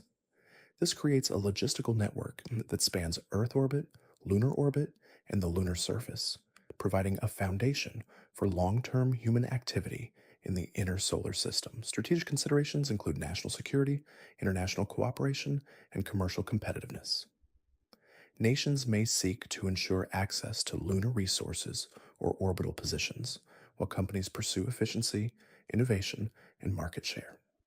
Coordination of landing rights, resource claims, and orbital slots requires agreements, regulations, and monitoring. Transparency and shared data support safety and sustainability, while also encouraging investment and technological development. Clear regulatory frameworks help prevent conflicts and enable collaborative growth. The moon also serves as a testing ground for advanced technology. Robotic operations, autonomous systems, and habitat modules can be trialed in a real space environment. Lessons learned here inform designs for Mars or other distant missions. Experience with long duration operations, resource extraction, and closed loop life support systems on the moon prepares engineers and scientists for the challenges of deeper space exploration. The development of these technologies within a commercial and governmental framework strengthens both scientific and operational capacity. Economic planning must account for environmental constraints, dust, radiation, temperature extremes, and vacuum influence, design, maintenance, and operational scheduling. Systems for energy, water, fuel, and materials processing require redundancy and reliability. Supply chains must integrate local resources with resupply from Earth, balancing immediate needs with long-term sustainability. Efficient use of local resources reduces mission cost and risk, supporting continuous human and robotic presence. The integration of orbital and surface infrastructure amplifies capability. Refueling stations, storage depots, and communication relays provide logistical support for multiple missions. Lunar orbit facilitates staging for surface operations, scientific observation, and deep space exploration. Coordinated planning ensures that both government and commercial missions can operate simultaneously, maximizing utilization of shared infrastructure while minimizing duplication of effort. Market dynamics influence the development of lunar capabilities. Companies must consider potential demand for services such as cargo transport, habitat construction, resource processing, and energy provision. Government contracts, research grants, and international partnerships provide funding and initial stability. Early successes demonstrate technical feasibility and encourage additional investment. Over time, private enterprise and public programs can create a resilient lunar economy capable of supporting a variety of operations, from scientific research to industrial production. Resource management is a key factor in strategic planning. Water ice, metals, and volatiles are finite and location dependent. Monitoring availability, distribution, and accessibility ensures sustainable extraction. Data from orbiters, landers, and surface instruments guide operational decisions, identifying high value deposits, safe landing sites, and optimal energy locations. Proper planning reduces risk, increases efficiency, and ensures that both scientific and commercial objectives are met without overexploitation. Scientific exploration benefits from economic and industrial infrastructure. Laboratories, sample collection equipment, and observation instruments can be transported and deployed more efficiently when supported by reusable vehicles and orbital logistics. By combining economic activity with research goals, missions can simultaneously advance knowledge and test technology for long term habitation, industrial operations, and energy production. Collaboration between scientific and commercial entities ensures that data collection is integrated into operational planning, maximizing return on investment and expanding understanding of the lunar environment. International and commercial coordination also supports security and risk management. Shared infrastructure reduces exposure to single points of failure, while redundancy and distributed systems enhance resilience. Satellite networks, surface bases, and energy systems can be designed to complement each other, ensuring continuous operation despite environmental challenges. Coordinated planning also supports emergency response, supply transfer, and repair operations, which are essential for sustained presence on the moon. Energy systems are central to both economic and strategic planning. Solar power, stored energy, and resource derived fuels allow continuous operation of equipment, habitats, and transportation vehicles. Placement of solar arrays, batteries, and fuel storage is optimized according to terrain, illumination cycles, and operational demand. Energy availability governs activity schedules, mission timing, and the ability to perform industrial, scientific, or commercial tasks. Reliable energy is essential for both short-term missions and long-term sustainable presence. Over decades, the moon could host a complex ecosystem of infrastructure. Refueling stations, habitats, laboratories, industrial processing plants, and orbital satellites create an interdependent network, public and private. Participants coordinate operations, leveraging each other's capabilities and sharing costs. Scientific data, technological advancement, and economic activity reinforce each other, producing a sustainable and productive lunar presence. Experience gained on the moon informs designs and operational strategies for more distant missions, creating a continuum of knowledge, technology, and logistics across the inner solar system. Overall, the lunar economy and strategic considerations combine scientific, industrial, and commercial elements. Private and public cooperation accelerates development, supports sustainability, and spreads risk. Resources, infrastructure, and orbital systems interact to enable long term operations. Planning for efficiency, reliability, and scalability ensures that lunar presence is feasible, adaptable, and capable of supporting both research and commercial objectives. By integrating these components, the moon becomes a hub for exploration, industry, and strategic activity, serving as a stepping stone for humanity's expansion into space. Observing the lunar environment provides critical insight into both natural processes and the effects of human activity. Each landing, rover traverse, or excavation alters the surface slightly. The displacement of regolith, compaction of soil, and creation of small debris fields are measurable impacts. Even the exhaust from rocket engines produces temporary clouds of dust, which settle over adjacent areas. By monitoring these changes, scientists can understand how fragile or resilient the lunar surface is, which informs the design of habitats, landing pads, and mobility systems. Seismology is one of the primary methods used to study the moon's interior. Instruments, placed during Apollo missions and by subsequent robotic landers, detect vibrations caused by meteorite impacts, tectonic shifts, and thermal contraction. Moonquakes are generally mild, but they provide information about crustal thickness, material properties, and stress distribution within the lunar interior. Long-term records reveal periodic variations in seismic activity, correlations with tidal forces, and responses to surface temperature changes. Seismic data also guide construction planning, indicating areas less prone to ground movement and areas where structures may need reinforcement.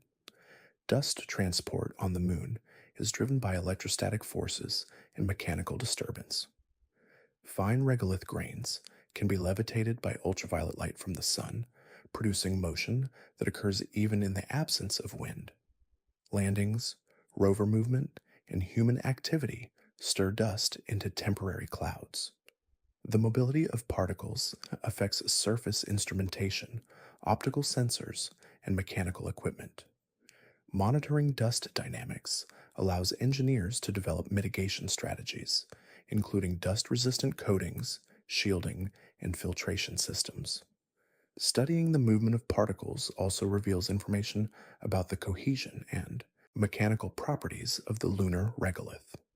Geological evolution is recorded in surface features and subsurface structures.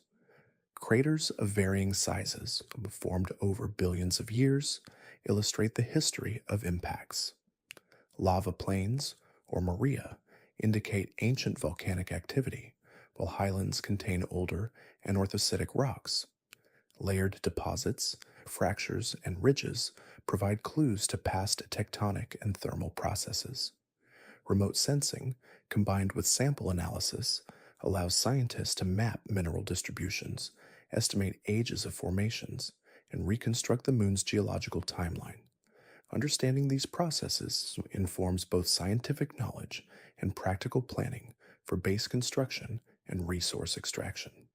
Long-term observational programs rely on both in situ instruments and orbital platforms. Seismometers, magnetometers, and radiation detectors provide continuous monitoring of the lunar environment. Cameras and spectrometers on orbiters capture high-resolution images, measure surface reflectance, and map compositional variations. Thermal mapping indicates temperature cycles and highlights areas suitable for solar energy collection or thermal protection. By integrating orbital and surface data, scientists develop detailed models of lunar processes, resource distribution, and environmental dynamics. Remote sensing techniques include multispectral imaging, radar, and gamma-ray spectroscopy. Multispectral sensors measure reflected sunlight across different wavelengths to identify minerals, ice, and rock types. Radar penetrates the surface, revealing subsurface layers, ice deposits, and regolith thickness. Gamma-ray instruments detect elemental composition, including hydrogen, iron, titanium, and thorium. By combining these methods, scientists create comprehensive maps of surface and subsurface properties, essential for both research and operational planning. Impact craters are a focus of continuous study. Size, shape, and distribution of craters provide insight into the rate and magnitude of meteoroid impacts over time. Fresh craters indicate recent collisions, while heavily eroded or covered craters reflect older events. Analysis of ejecta patterns and crater morphology allows calculation of impact energy, helping to estimate potential risks for landing sites and surface operations. Understanding impact frequency informs both scientific knowledge and infrastructure design for long term missions.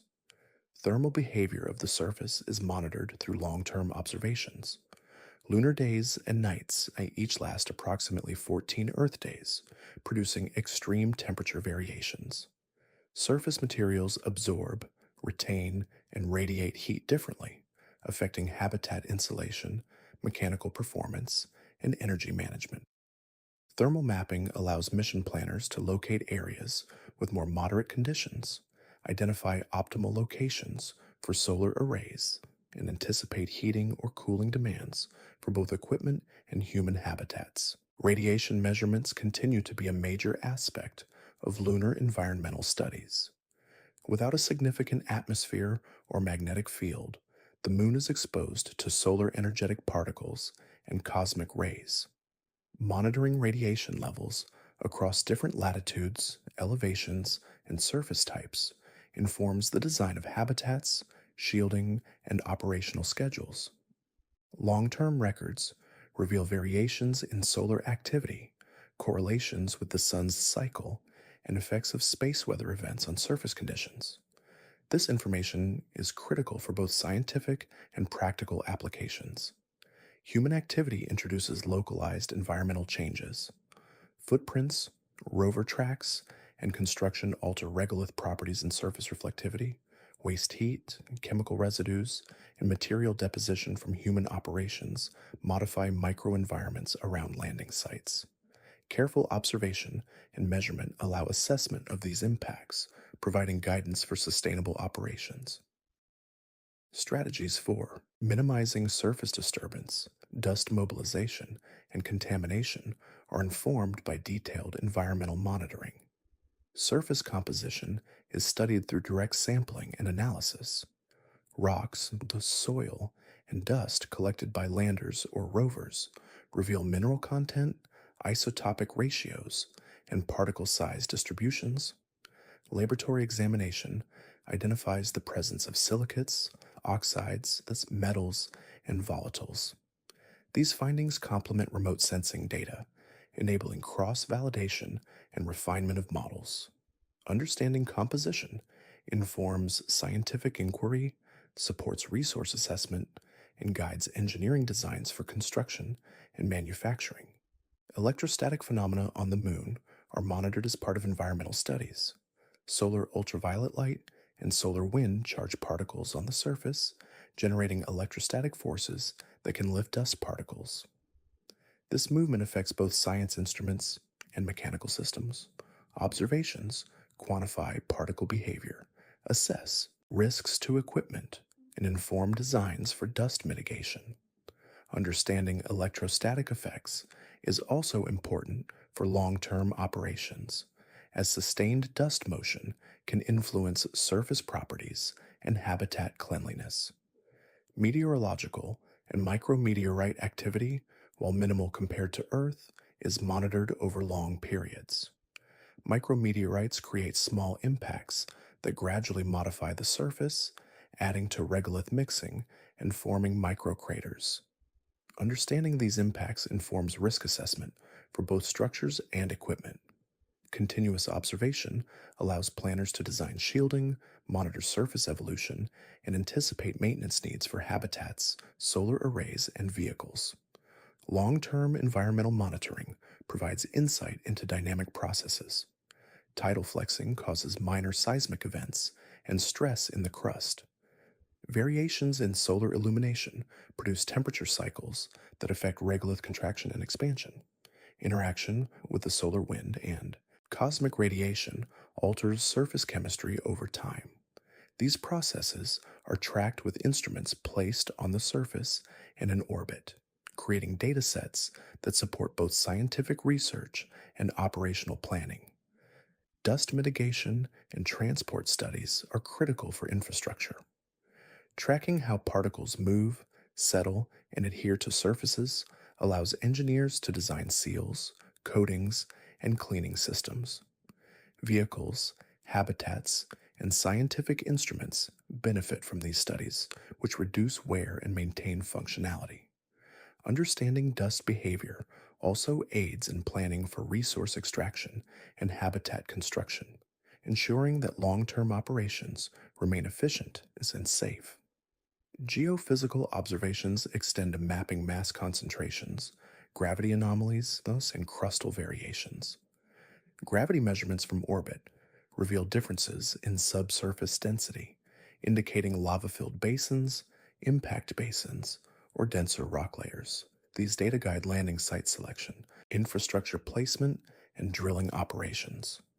Correlating gravity anomalies with surface features provides insight into geological history and subsurface structure, informing both science and engineering. Environmental observations also focus on volatile migration. Water ice, hydrogen, and other volatiles in polar craters respond to temperature and illumination cycles. Monitoring their distribution over time allows assessment of stability, sublimation rates, and accessibility. These studies guide extraction planning, fuel production strategies, and the design of long term bases that depend on local resources. The moon serves as a laboratory for understanding how volatiles behave in low gravity vacuum and extreme thermal conditions. Orbital observations complement surface monitoring. High resolution imagery tracks changes in surface features, shadowing, and erosion. Spectral imaging detects mineral and volatile composition, while radar penetrates subsurface layers. Data integration allows scientists to create detailed models of terrain, resource distribution, and environmental processes.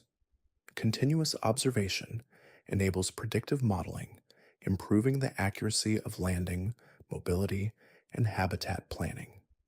Monitoring human and robotic activity provides lessons for future missions. Documenting how vehicles, landers, and habitats interact with the surface informs design improvements.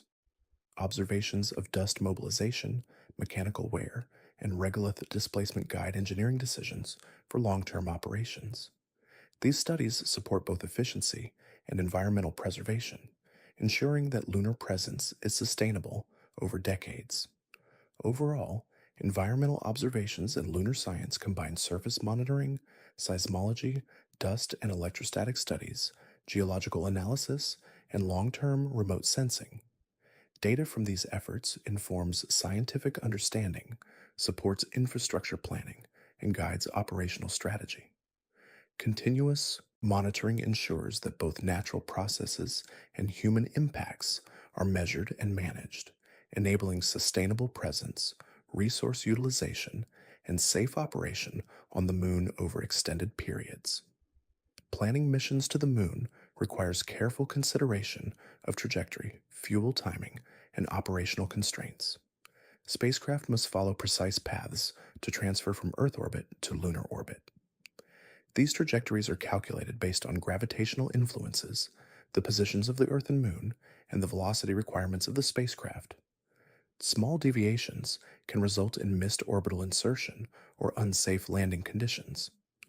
Engineers compute delta V, the measure of change in velocity, for each phase of the mission, ensuring that propulsion systems provide sufficient thrust for transfer, insertion, descent, and potential return. Efficient trajectory planning reduces fuel consumption, limits stress on vehicles, and maximizes payload capacity. Orbital insertion around the moon is a critical stage. Spacecraft must decelerate at the correct moment to enter a stable lunar orbit. Timing is essential, as arriving too fast or too slow can result in an elliptical orbit that may not align with landing sites or rendezvous points. Engineers calculate burn duration, engine throttle settings, and angles of approach to achieve the desired orbit. Fine-tuning maneuvers allow spacecraft to adjust altitude, inclination, and eccentricity, preparing for subsequent descent or docking operations. Multiple burns may be planned to correct deviations caused by gravitational irregularities or unplanned perturbations. Fuel efficiency influences mission design, Every kilogram of propellant affects payload capacity and mission range. Reusable vehicles, like Starship, integrate in-orbit refueling to increase efficiency, enabling larger payloads amid longer missions. Engineers balance fuel mass, cargo requirements, and safety margins to ensure that all mission objectives can be met. Contingency fuel is reserved for unplanned course corrections, emergency aborts, or delayed orbital rendezvous. This planning reduces risk while maintaining flexibility for complex lunar operations. Timing of missions depends on orbital mechanics and illumination conditions. The relative positions of the Earth, Moon, and Sun determine transfer windows and landing opportunities. Launch dates are selected to optimize fuel consumption, ensure sufficient sunlight for solar energy, and facilitate safe landings at designated sites. Lunar day and night cycles influence operational planning for surface activities, as equipment performance and human habitability are affected by temperature extremes. Coordination of timing across multiple spacecraft ensures that orbital resources, landing sites, and communication channels are available when needed. Contingency protocols are integrated into all mission planning. Redundant systems, alternative trajectories, and backup landing sites provide options if primary plans are disrupted. Engineers simulate potential failures, including engine malfunctions, navigation errors, or communication interruptions. Response plans include abort trajectories, safe orbit insertion, and emergency resource allocation. Contingency design ensures that both crewed and uncrewed missions can adapt to unexpected conditions while maintaining safety and mission objectives. Communication systems must operate reliably over large distances and in challenging conditions. Signals are transmitted between Earth, lunar orbiters, and surface assets, often requiring relay satellites or direct line-of-sight links. Communication delays, signal loss, and interference are factored into operational planning. Systems are designed with redundancy, error correction, and adaptive routing to maintain continuous connectivity.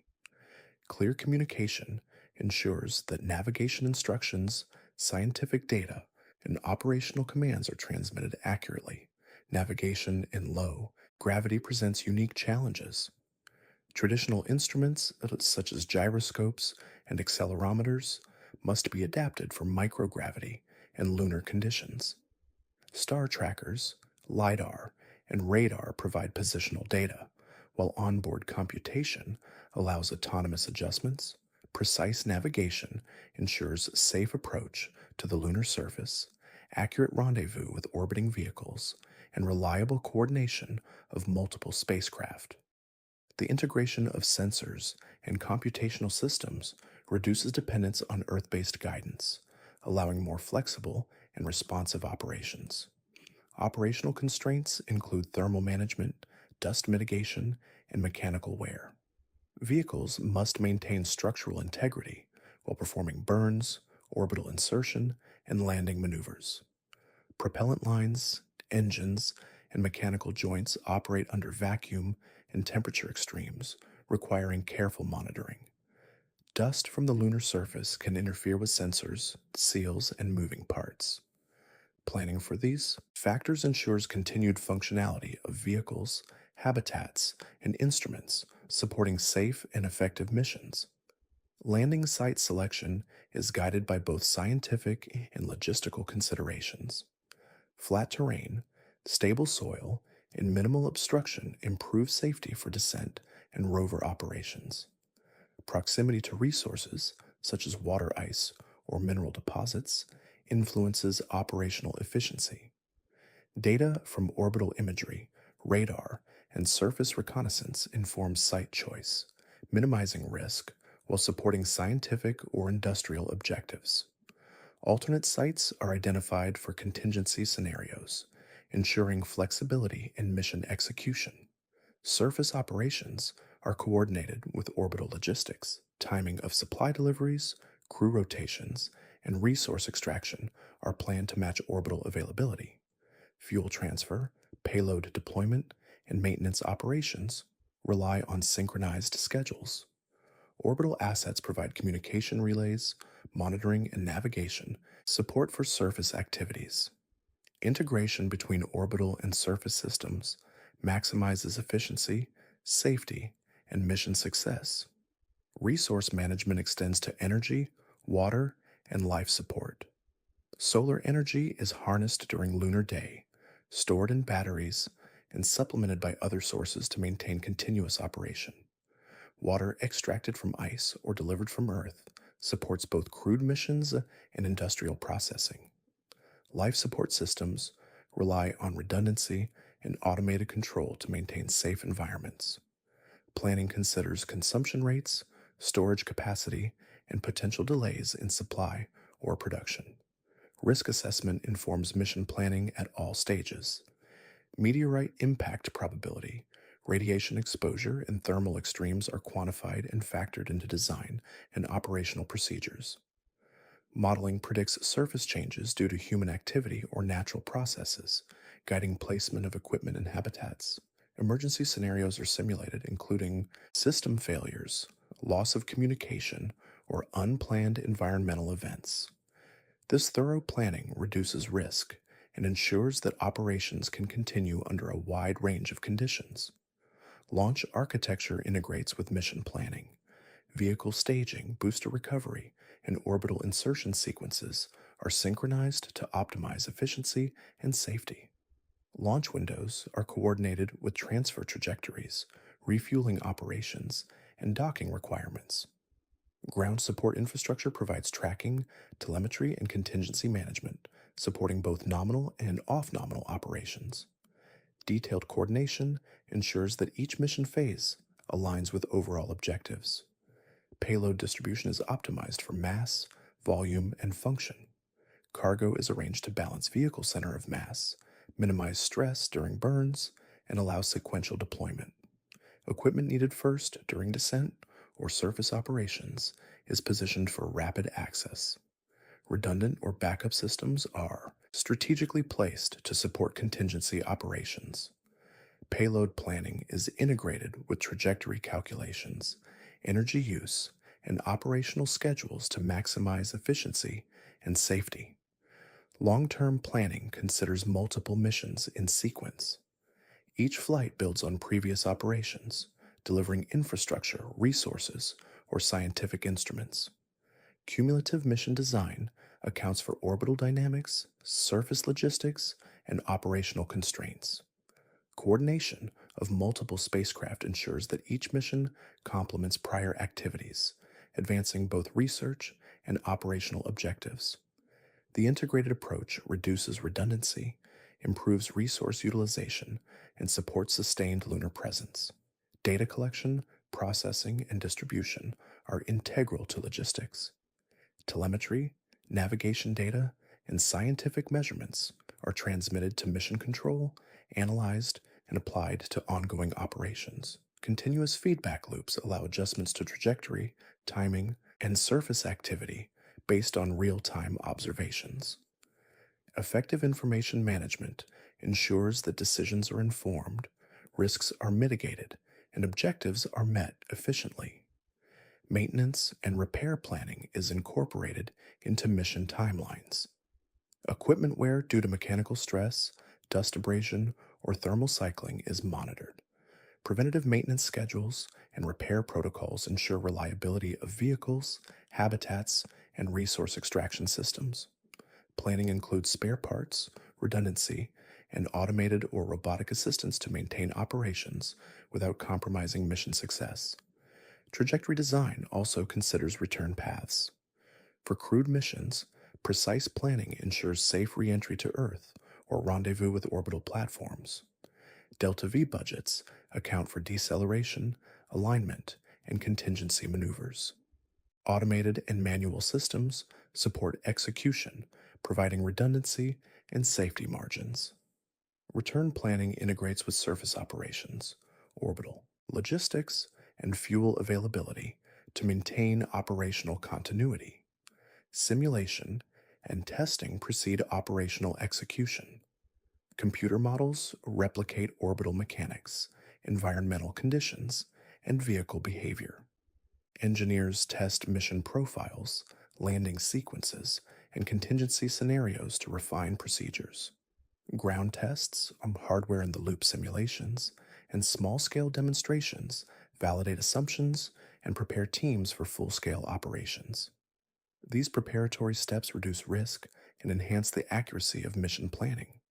Overall, interplanetary logistics and mission planning combine trajectory calculation, fuel optimization, timing coordination, and operational management.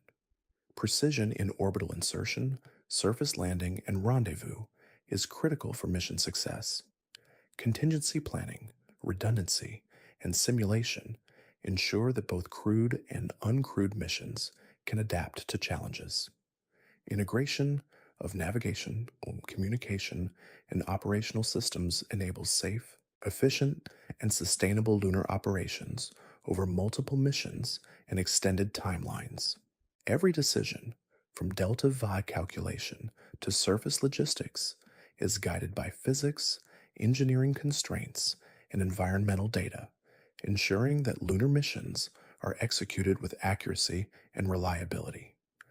The future of lunar exploration extends into both scientific research and practical operations. Scientific stations on the surface are planned to support long term experiments, continuous observation, and sample collection. These stations may include laboratories for geology, seismology, radiation monitoring, and material testing. By maintaining permanent or semi permanent research facilities, scientists can observe changes over time, track environmental variations, and study processes that occur on scales ranging from hours to decades.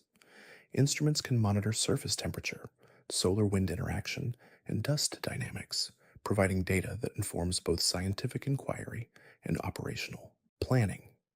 Fuel depots are anticipated as essential infrastructure for extended lunar operations. Water ice converted into hydrogen and oxygen can be stored as rocket fuel, enabling spacecraft to refuel in lunar orbit or on the surface. These depots reduce dependence on Earth launches and support missions beyond the Moon, including Mars or deep space destinations. Positioning fuel storage in stable, well characterized locations ensures safety and accessibility. Systems for fuel handling, storage, and transfer must operate in vacuum under thermal extremes and with minimal human intervention, relying on automated processes or robotic assistance to maintain efficiency and reliability. Commercial bases may complement scientific stations. Industries may focus on resource extraction, materials processing, or satellite assembly. Construction facilities could produce components from local regolith, metals, and other materials. Habitats and workspaces would support both automated machinery and human personnel. Industrial operations are integrated with transportation networks, energy supply, and communication systems to ensure continuous and efficient function. By combining research, industry, and logistics, lunar settlements become multi-purpose hubs that provide both scientific and economic value. Long-term sustainability is a central consideration. Resource management, energy supply, waste handling, and environmental protection are all planned to maintain continuous operation. Closed-loop life support systems recycle water and air, while energy systems harvest and store solar power efficiently. Habitats are designed with modular expansion in mind, allowing for gradual growth as demand increases. Redundancy, repair capability, and preventive maintenance are incorporated into infrastructure to ensure that both human and robotic operations remain safe and effective over years or decades. International collaboration strengthens long-term prospects. Cooperative agreements allow nations to share data, resources, and infrastructure. Joint operations reduce duplication of effort, enhance safety, and expand the scope of exploration. Collaboration may include coordinated launch schedules, shared orbital assets, and joint scientific programs. By combining technical expertise, funding, and an operational capacity across multiple nations, lunar exploration benefits from diverse experience and resources, supporting sustainable and resilient operations. Technological progress continues to drive possibilities for lunar settlement. Advances in propulsion, energy storage, robotics, and automation enable more efficient operations.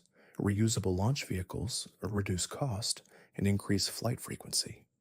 In situ resource utilization minimizes dependence on Earth, while autonomous systems maintain equipment and habitats. New materials and construction techniques allow for structures that resist thermal cycling, radiation, and dust abrasion. Continuous technological innovation enhances safety, efficiency, and the ability to expand lunar operations over time. Observational networks on the Moon contribute to understanding both local and planetary processes. Continuous seismology, magnetic field studies, and radiation monitoring provide data relevant to Earth, space weather, and solar activity. Lunar bases serve as platforms for astronomical observation, taking advantage of the lack of atmosphere and low light interference. Instruments may detect faint cosmic signals, track meteoroid flux, and provide early warning of solar events. The combination of local research and observational capabilities enhances scientific output while supporting operational safety. Industrial and scientific infrastructure on the Moon has implications for Earth based industries.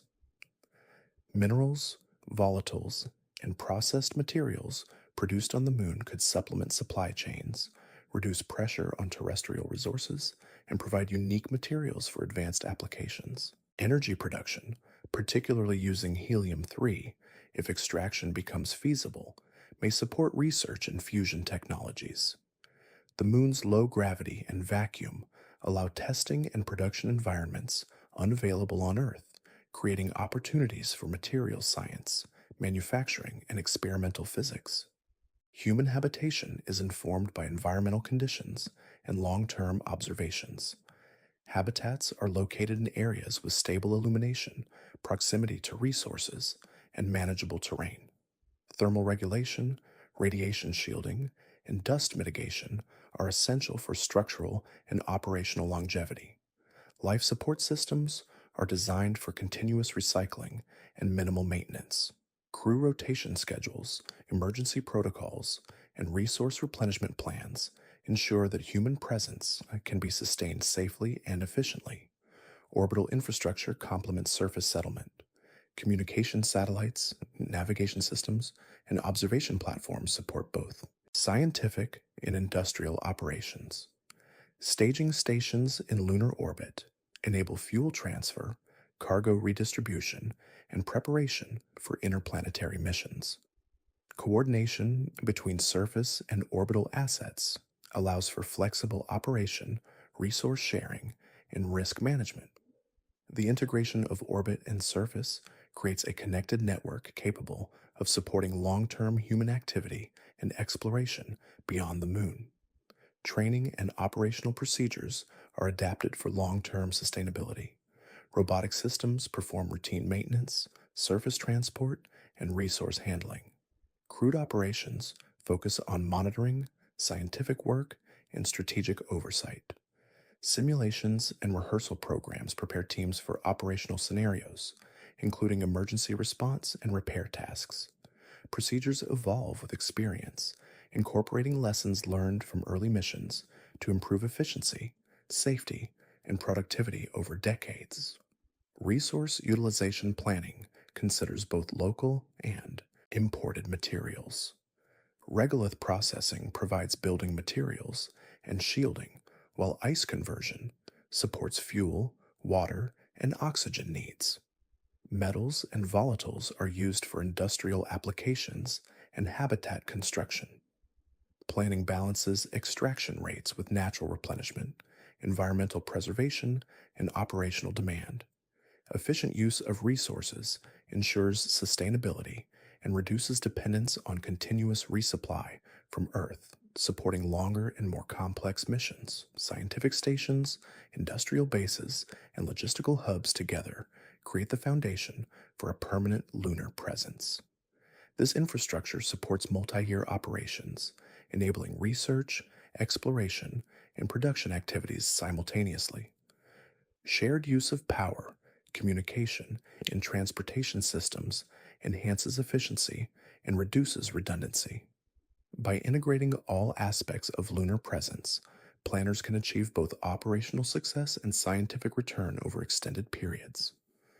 The expansion of lunar activity has implications for interplanetary missions. Refueling depots, resource extraction, and staging infrastructure reduce the logistical burden for deep space travel. Spacecraft can be launched to Mars or other destinations with partial fueling or assembly completed on the Moon. Data from lunar operations informs designs, procedures, and risk assessment for more distant missions. Lessons learned about low gravity construction, life support, and resource utilization apply directly to future planetary exploration. Environmental monitoring continues to guide sustainable development. Surface changes, dust movement, radiation exposure, and resource availability are tracked over long timescales. These data inform expansion planning, operational adjustments, and protective measures for infrastructure and crew. Continuous observation ensures that growth is balanced with safety, efficiency, and environmental responsibility, maintaining the viability of human and robotic activity. Long-term sustainability also includes maintenance and renewal of infrastructure. Habitats, power systems, and processing facilities are designed for modular replacement or upgrade. Monitoring systems detect wear, degradation, or potential failures, allowing timely intervention. Automated or remotely operated systems support maintenance tasks, reducing reliance on human labor while ensuring continuous function. Planning for durability, adaptability, and ease of repair extends operational life and minimizes mission risk. International policy and agreements influence future lunar activity.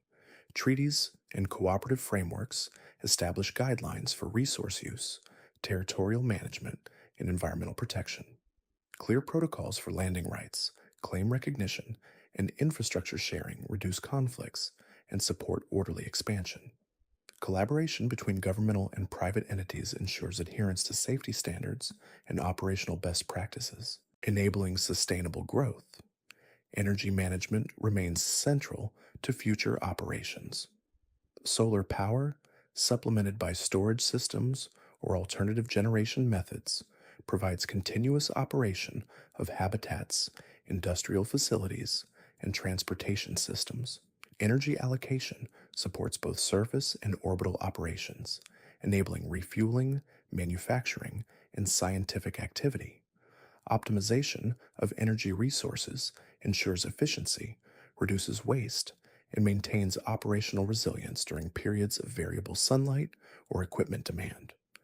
Technological testing on the Moon informs innovation for both lunar and Earth-based applications. Closed-loop life support systems, low-gravity construction methods, autonomous machinery, and in-situ resource utilization all provide lessons, that can be applied to terrestrial industry and deep space exploration.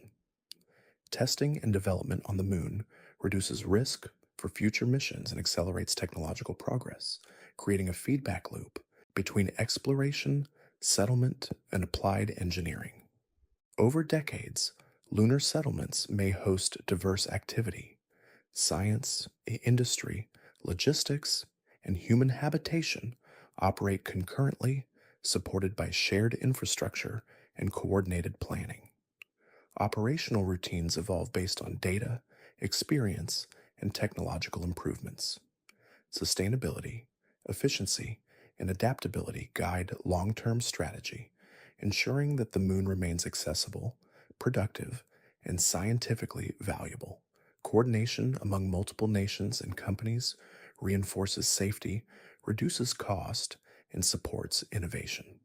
Ultimately, The moon becomes a platform for understanding the solar system, demonstrating technologies, and supporting deeper exploration. Scientific research, resource utilization, and industrial operations complement each other, producing an integrated lunar presence. Oh. Infrastructure, planning, and observation ensure that both human and robotic activity are sustainable.